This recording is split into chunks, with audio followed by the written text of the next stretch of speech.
Ladies and gentlemen, please welcome the next President of the United States, Mr. Donald J.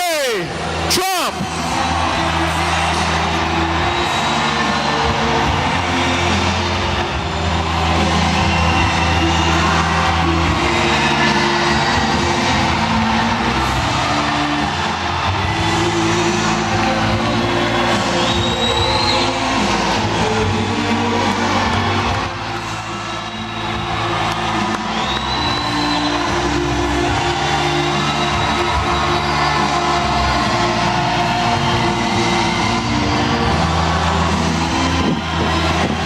Wow, thank you very much, everybody.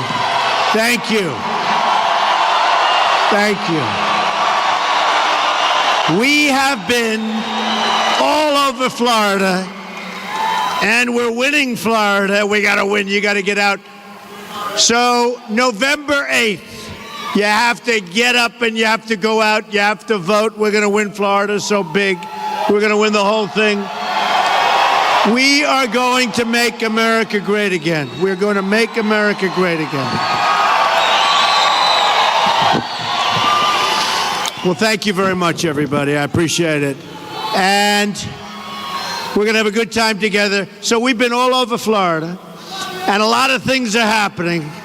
I love you, too. I was a guy, but that's okay. Who cares? Okay, so many things are going on. I watch the news. So much corruption. So much is being learned. Aren't emails a wonderful thing? Right? Right? What a great invention. And things came out just over the last 2 hours.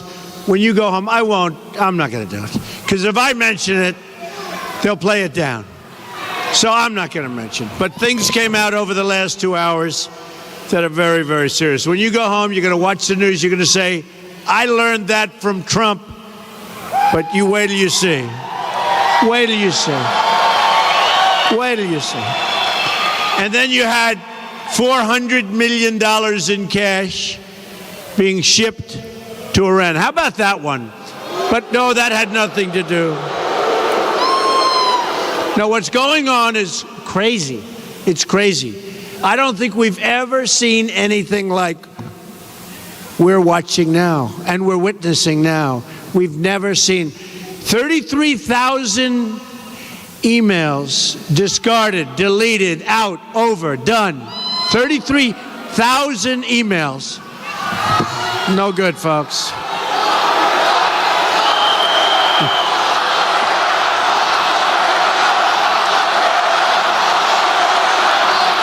No good. It's no good. It's no good. And we're not going to let it happen any longer. Now, Hillary Clinton, commonly referred to as Crooked Hillary, Hillary Clinton, gave a speech today having to do with economic development, having to do with a lot of different things. A short speech, always very short. You know, she makes the speech. She turns off the teleprompter. Look, what happens? She gives a short speech, then she goes home, goes to sleep. She shows up 2 days later. Remember, short circuit. Remember that, right? Short circuit. But there was a story 2 days ago in the Washington Post, big story. And it was a story about Hillary Clinton, which is shocking because the Washington Post doesn't do these kind of stories. And it was the most devastating story you've ever seen. When she was running for the Senate in New York State, she said things that should have happened, could have happened. She was going to save upstate New York. And instead of saving it, it turned out to be a total and complete disaster. It's like a disaster. She was going to put in hundreds of thousands of jobs, and the reverse happened. People left. People went to Mexico. Companies went to Mexico. People are unemployed. You have to see it now. You know, in the primaries, I got to know it very well. I got to know the people up there very well. Many of them have left. But they said she made promises to us, Mr. Trump. She didn't keep any of them. And now she's talking about her plan. And her plan, what does it do? It raises taxes. It raises taxes. Maybe the greatest, biggest tax increase in the history of our country, folks. We're not going to let it happen. So here's the story. She wants to raise taxes. We're going to cut taxes down to a level that we haven't seen in many, many years. Many, many years.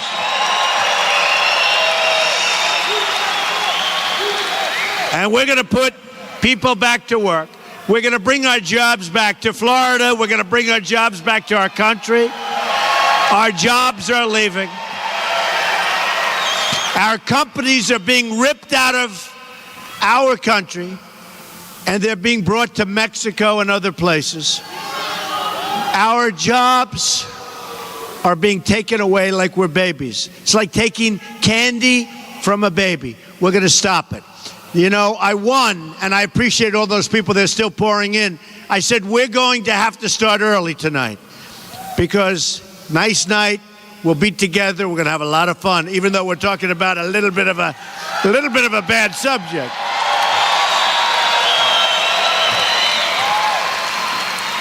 Somebody said that my speech at the convention was very dark. You know, the haters.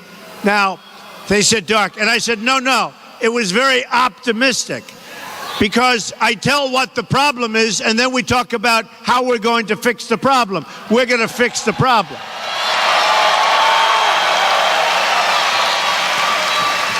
And we do have problems, thank you. And we do have problems.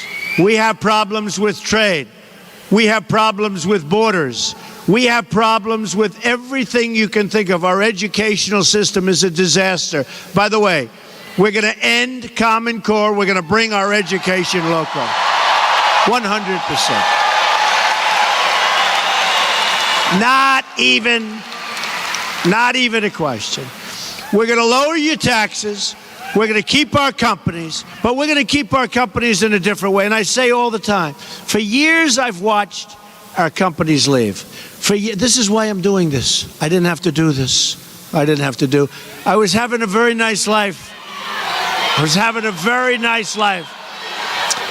But folks, we have a movement. Look, we have a movement going on, the likes of which I guess they've never seen in this country. You know, we have 10,000 people. When we speak, 10,000 people, I always say, oh, that's great. We have an easy night tonight. We have crowds, 25,000. We have something happening, the likes of which they've never seen. I'm the messenger. I'm a messenger. I'm a messenger for common sense.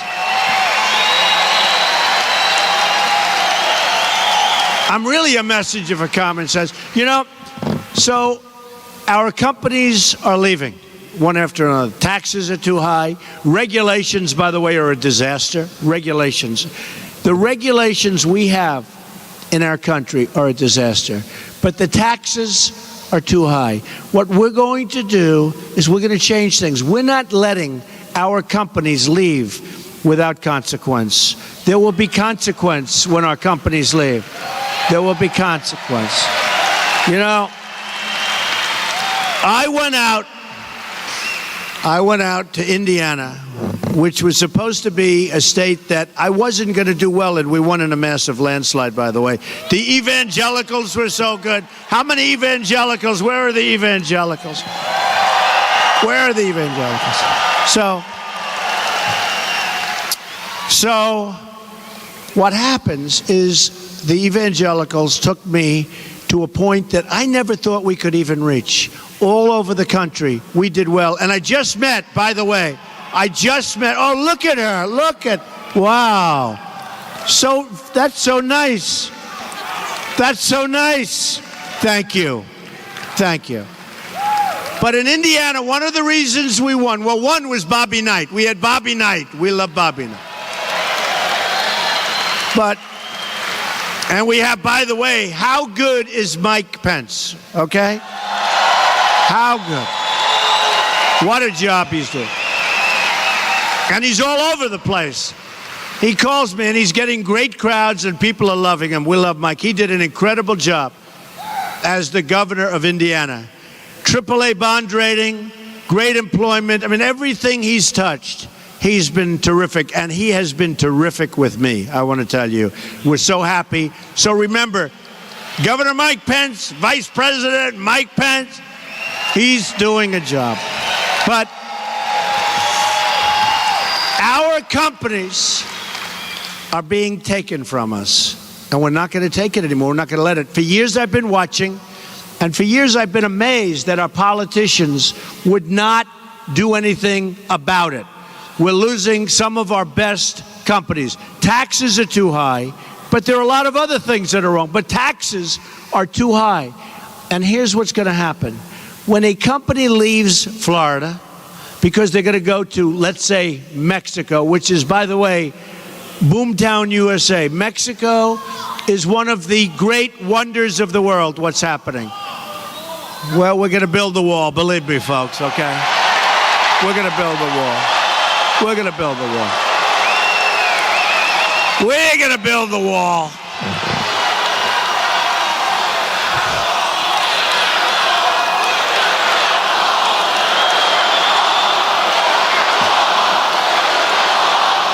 Okay. We're going to build the wall. Thank you. We're going to build that wall, and it's going to be a big wall, and every time somebody tries to fight us, that wall gets 10 feet higher. It's going higher and higher. And by the way, are you ready? Are you ready? Are you ready? Who is going to pay for the wall? 100%. 100%. 100%. Hey, by the way, is there any place to be that's better than a Friday night in Florida at a Trump rally, right? Is there any place? Nobody. No place. There's no place. There's no place. No. So a lot of the politicians, they come up to me and they go, especially initially, "You're only kidding, Donald. You're not really going to build a wall." I said, "Of course we are." They said, "You can't build a wall." I said, "Of course we can." In China, 13,000 miles. That's the length. 13,000. It's called the Great Wall of China. Maybe nobody's ever heard of it, right? The Great Wall of China. This is a serious wall. This was built without hydraulic equipment. This was built without Caterpillar. This was built the old-fashioned way. 13,000 miles, built 2,000 years ago. And this wall is pretty good. We're going to top it, though, folks. You know, we can do things. We're going to top it. But the politicians would come up to me, and they'd say, "You know, Donald, you can't build the wall." I said, "You have to be kidding. You have to be kidding. Concrete plank, you have to be kidding. Precast, right? Precast, boom, being done, keep going." No, they actually thought, it's like, I just looked, as an example, we went all over. I mean, we're going all over the place. We're going to work, I think this is my fourth speech today.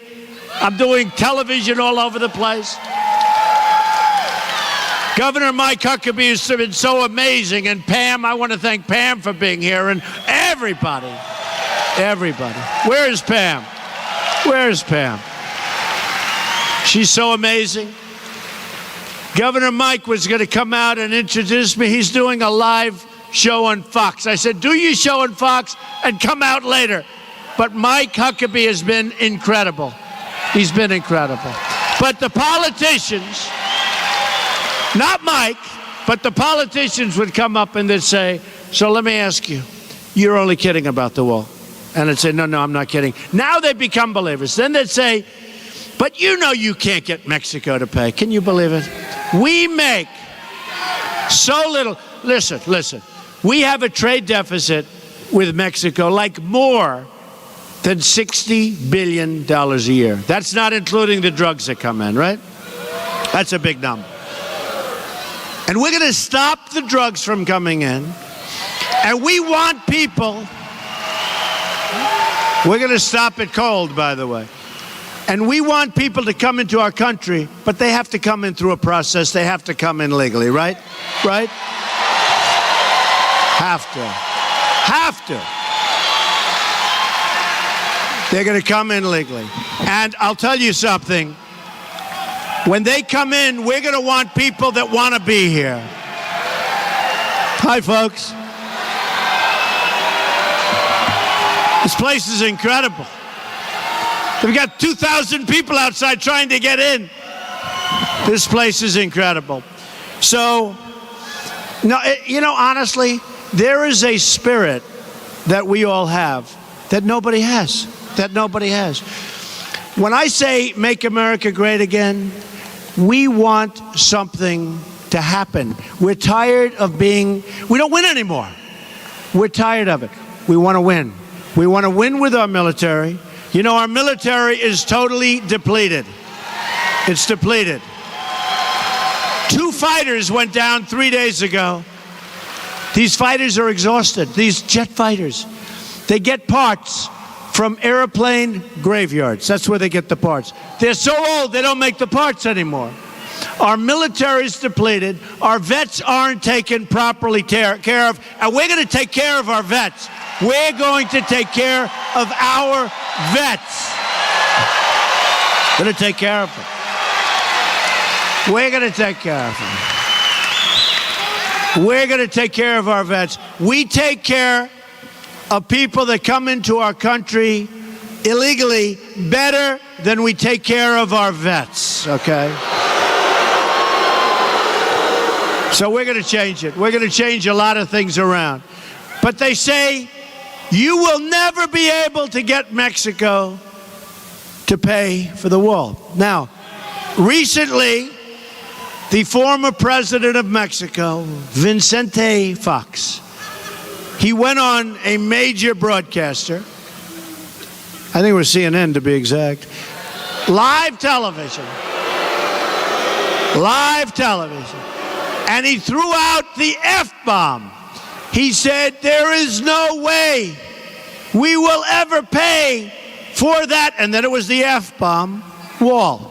I said, oh, is he in trouble? This guy just said the F-bomb on a major network on television live. He's in trouble. Nobody ever mentioned. Can you imagine if I used the F-bomb? You know what it would be? I tell people, it would be the electric chair. If I use the F-bomb. And I said, oh, is he in trouble? But I'll tell you what I liked about his statement. He used to say, there's no way we will allow the wall to be built. Now he assumes it's going to be built. So now he's saying there's no way that they're going to pay for the wall. Let me tell you, they're going to pay for the wall. And they'll be happy about it. They'll be happy about it. They'll be happy about it. You know, if Mexico wanted to, and I have great respect for Mexico, I have great respect for its leaders. Its new leader is an amazing person. We're going to get along great with Mexico. Its new leader is a great person, an amazing person. The problem is their leadership is much smarter, much more cunning, much better than what we have in our country. We have incapable, incompetent people. They don't know what the hell they're doing. They don't know what they're doing.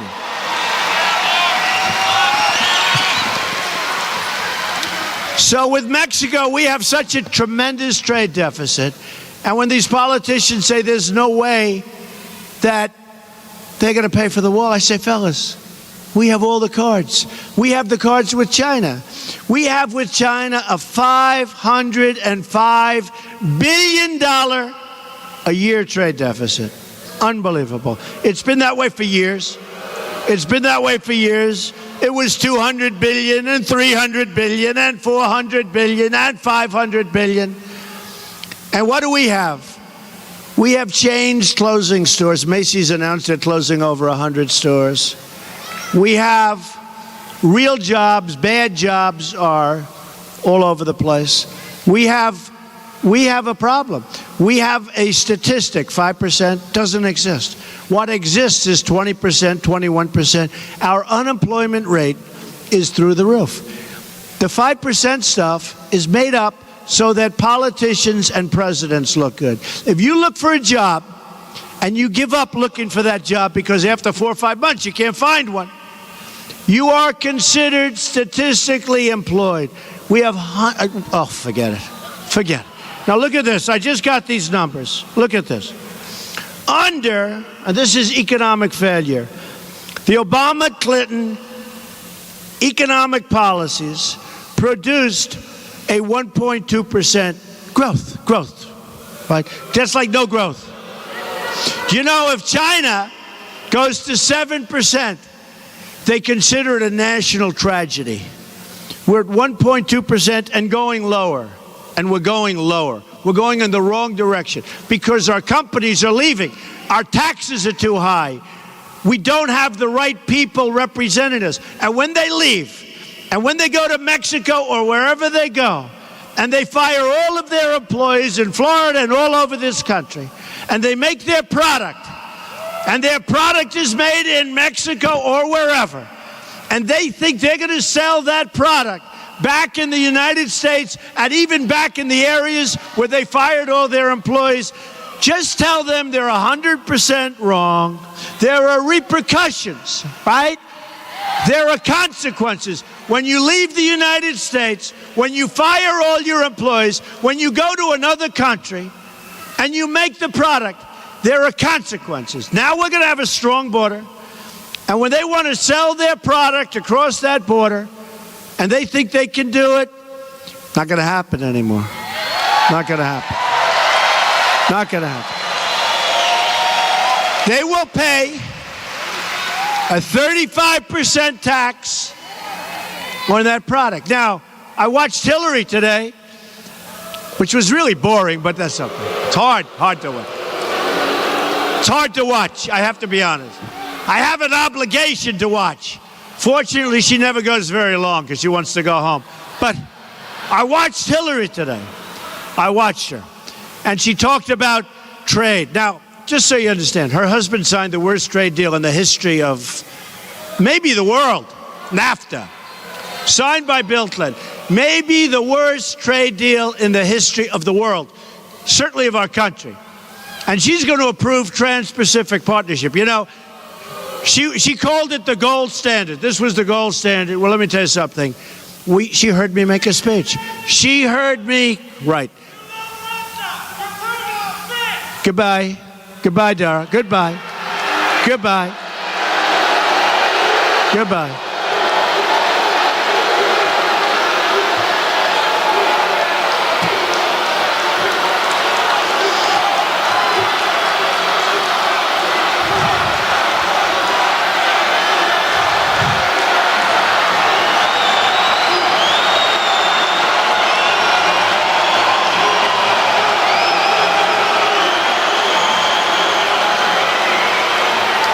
Where the hell did he come from?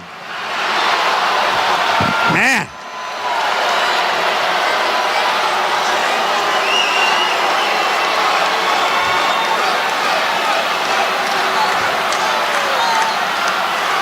So,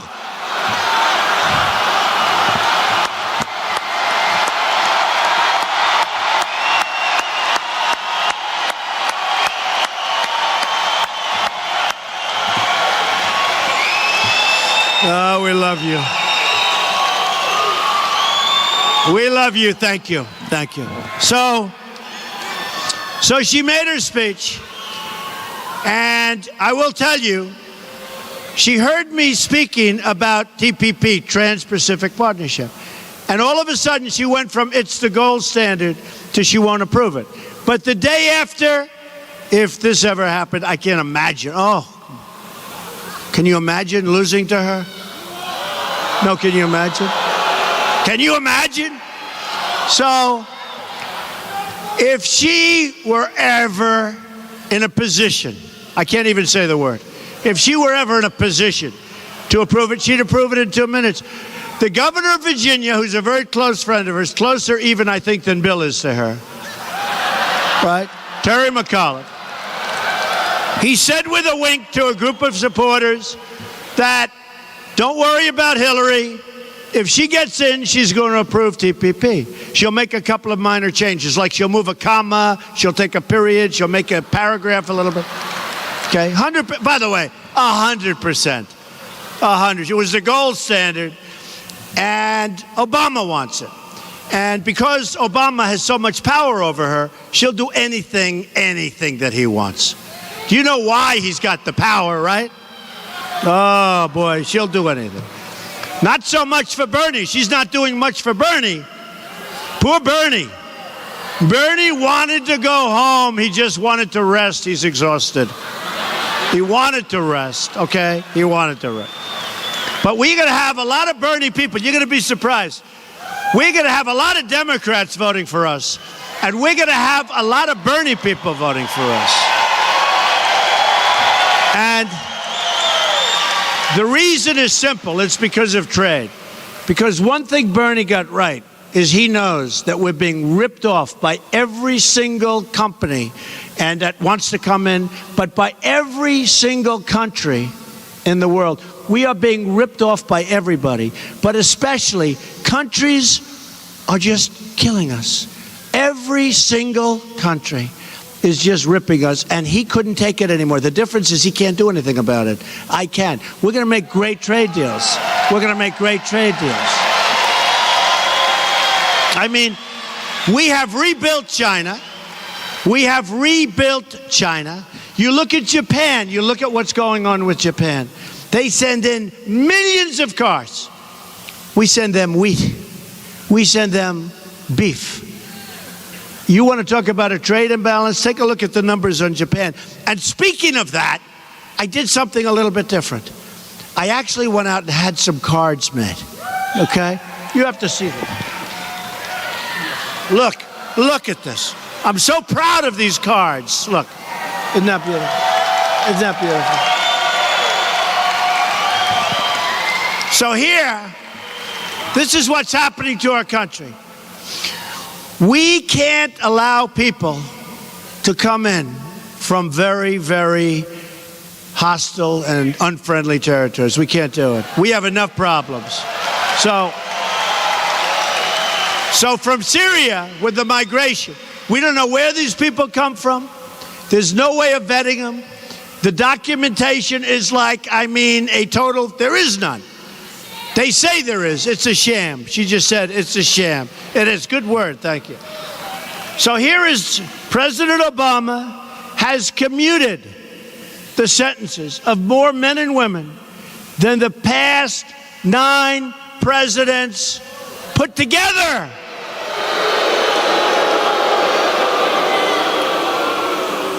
And some of these people are bad dudes.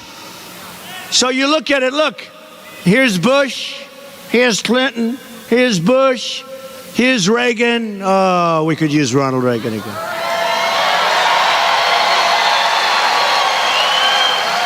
Even Jimmy Carter, look. Jimmy Carter. Here's Ford, Nixon. Look,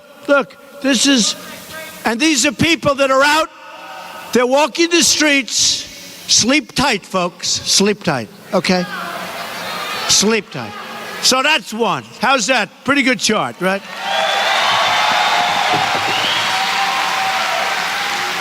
Well, this is just where they get a lot of their money from. 25 million from Saudi Arabia, 5 million from Morocco, 5 million from Oman, Bahrain, Algeria, Qatar. Lots of money pouring into the Clinton.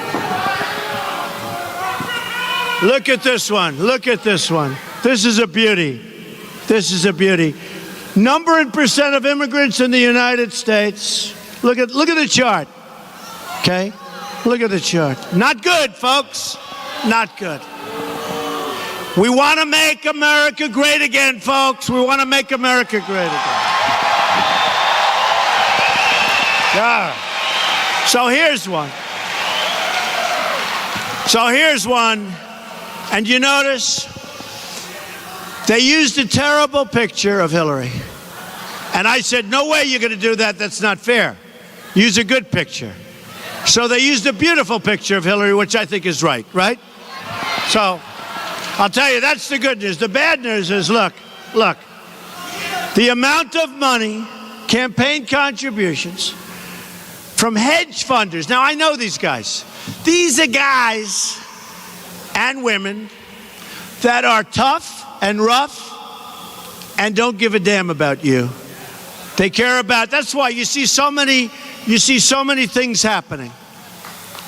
These people, so look, she's received in campaign contributions $48,500,000. I've received $19,000. I don't even know who the hell it is. Trying to.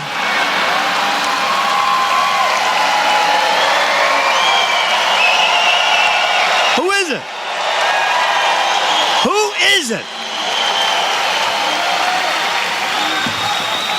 Nice picture, right? Was I nice? Good picture. So I received $19,000. I want to find out who it is. I'll give them their money back. What the hell do I need next? Are we liking these cards? Isn't this great? It's different. It's different. Look at this one. So what's the American dream? The American dream, right? This guy knows best. Stand up, David Siegel. Stand up. One of the great builders of all time.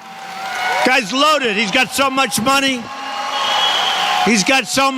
But more importantly, he's got a great family, right?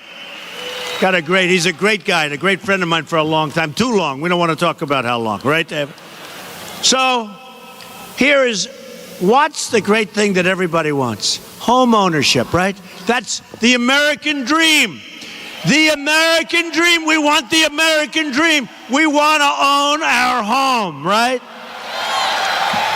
So here's our owning of the homes, right? Look at this chart. This is a disaster. So U.S. home ownership, it's down more. I think they said like 51 years it's the lowest, right? 51 years. So look at this. Obama. Great job, Obama. Boom.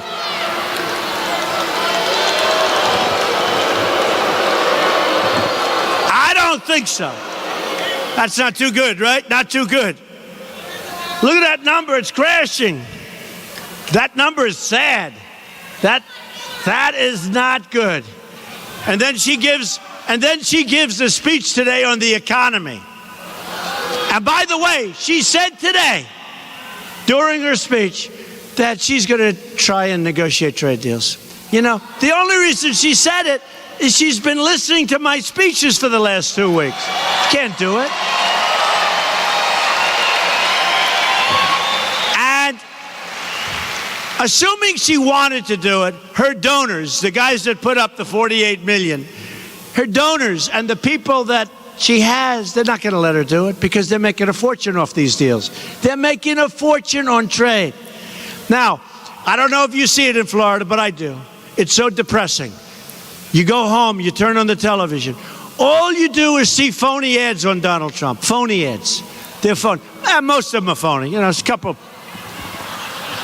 not 100%, but I'd say 80%. Don't believe them.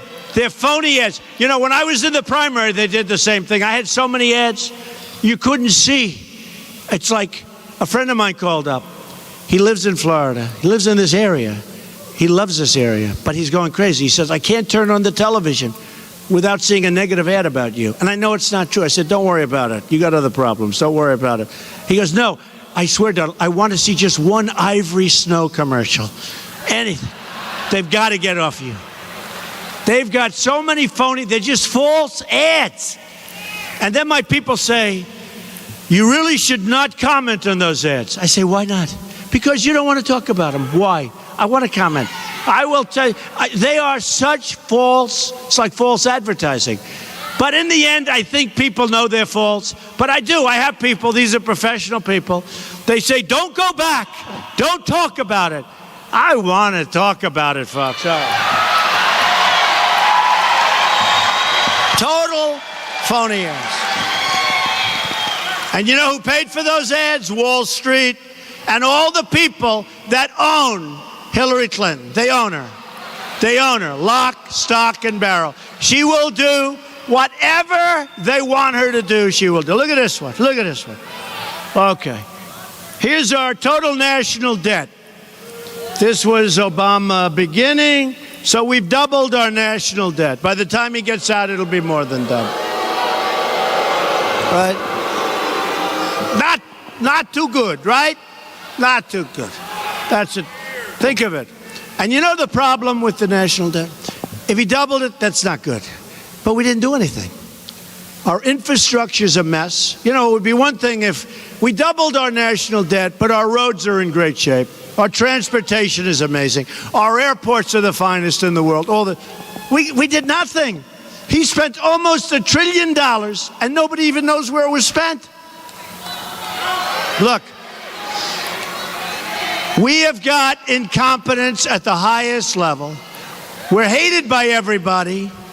I get a lot of heat over Russia. Wouldn't it be nice if we actually got along with Russia? Wouldn't it be nice? I mean, wouldn't that be a nice thing? And we work something where we both go in and knock the hell out of ISIS instead of us doing it. Wouldn't that be a good thing? Right? Wouldn't that be good?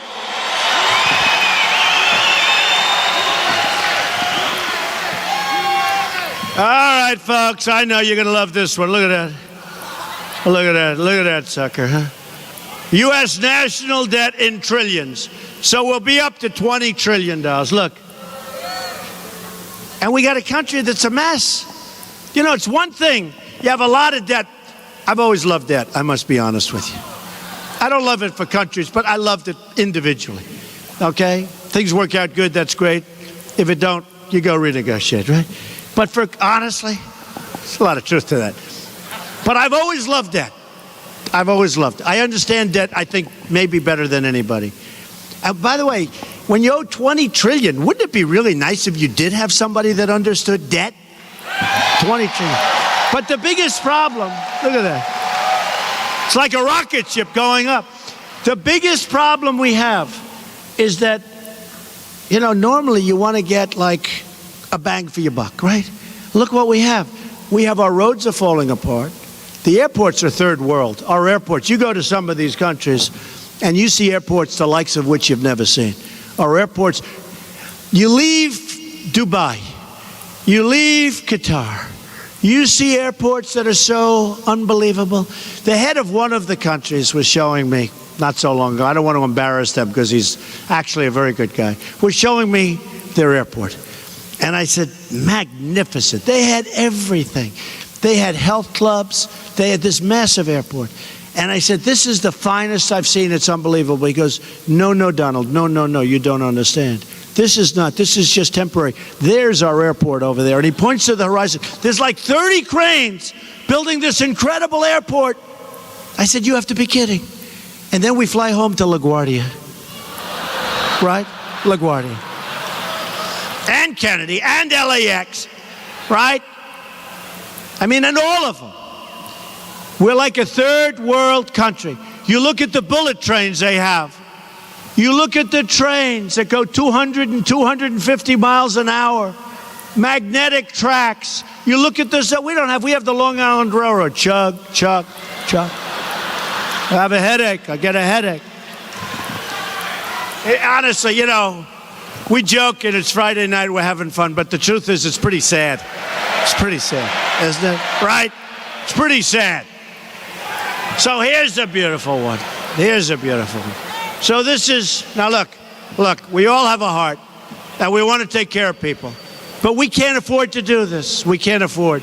So this is Syrian refugees admitted to the United States, monthly totals since October 2015. Look.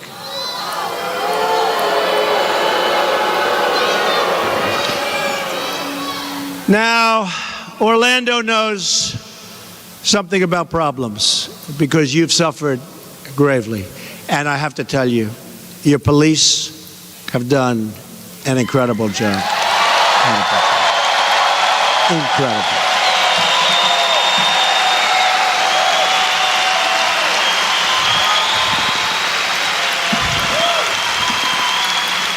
And you have this whack job coming in, and he was here, second generation. But people have to report these people. They have to report them, and they have to report them strongly. People knew he was sick. People knew he was demented.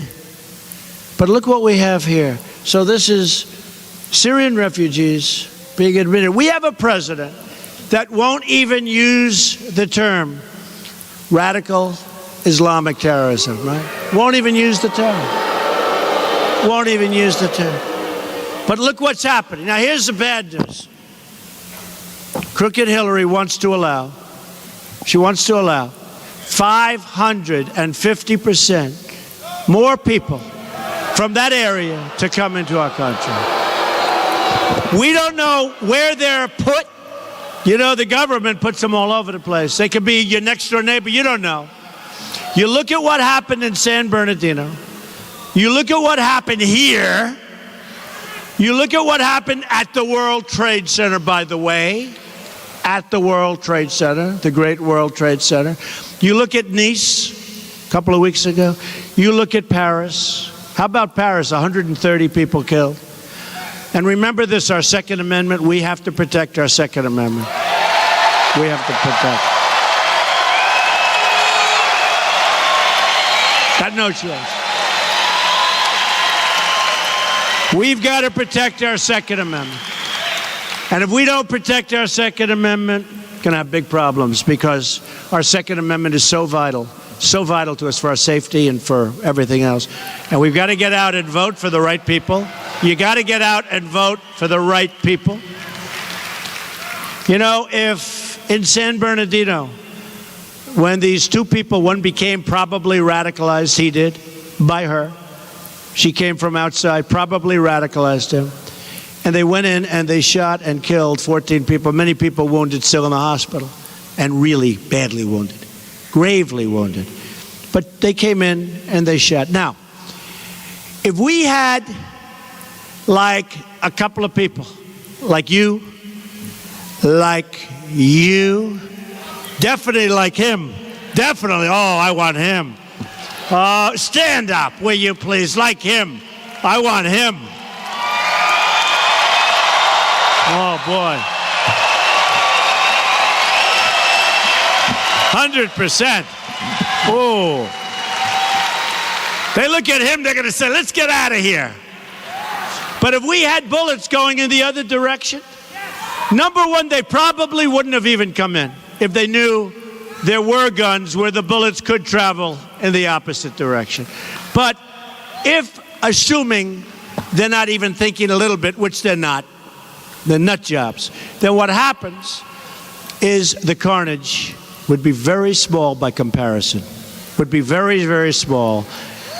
Now, Paris, 130 people killed. They have the toughest gun laws anywhere in the world. The toughest in the world, right? Paris, toughest gun laws in the world. They say, who knows? But they walked in, boom, boom, get over here, boom, boom. Killed 130 people. Just massive numbers of people still in the hospital. Will never be the same. Can never be the same. Paralyzed, everything you can imagine. Now, if somebody on the other side had something to do, they had no choice, they had nothing. The bad guys will have the guns. And the good ones will turn in their guns if they want them to turn. They want to obey the law. They want to obey. So they turn in their guns. But here's the problem. No. Here's the problem. If we had protection on the other side of these horrible events, you know, when you have gun-free zones, you know what that means to people? To these nuts? That means like, oh, it's open season. That's what it means. That's what it means. So we have to protect our Second Amendment. You know, the National Rifle Association, the NRA, endorsed me very early. They're fantastic people. They're fantastic people. Chris and Wayne, they love America, but they endorse me. We have to protect our Second Amendment. So get out there and vote. Get out there, do what you have to do with the booth. You have to call your friends. You have to get your friends to vote. You have to get out and vote and make your vote count. or you're going to have a totally decimated Second Amendment. Okay. So here's the story, folks.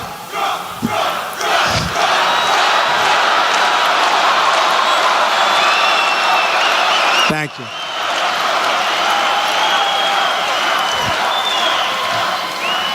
So here's the story. We don't win anymore. We don't win at the border. We don't win at trade. We don't win with our military. We can't even beat ISIS. And believe me, we're going to beat ISIS. We're going to beat ISIS. You know that ISIS is now, and you saw this, came out today. They tried to hold they're up to 28 countries. They're in 28 countries. They were in 8 a while ago. Now they're in 28 countries. And they tried to suppress the information. I assume it was the Obama administration. And it came out today what's going on. It's getting stronger. It's getting bigger. And I've been saying that Barack Obama is the founder. Hey, if he would have,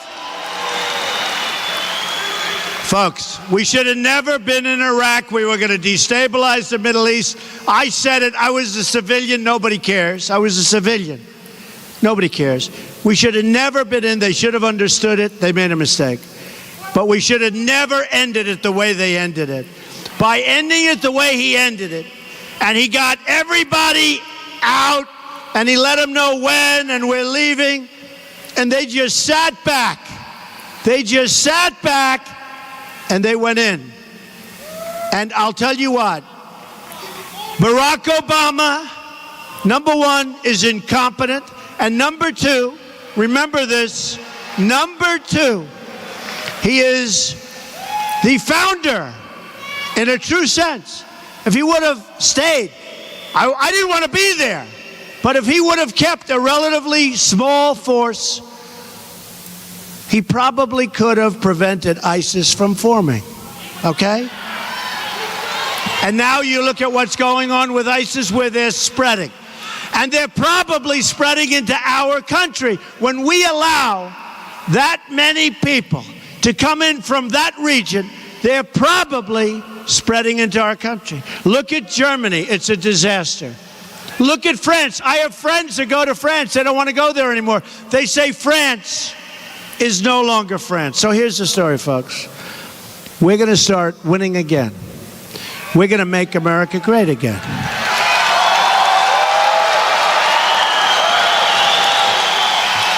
We're going to win with our military, and hopefully we don't have to use it much, but it is so depleted we have to rebuild it.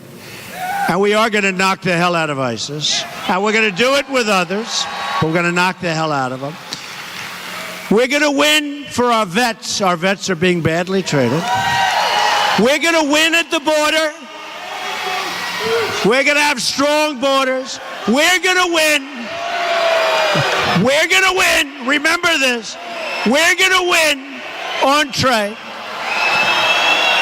We're going to win with education. We're going to win with the Second Amendment.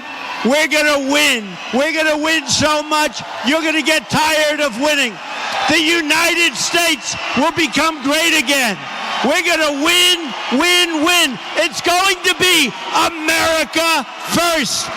Make America great again. Thank you, everybody. I love you. Thank you. Thank you very much. Thank you, everybody.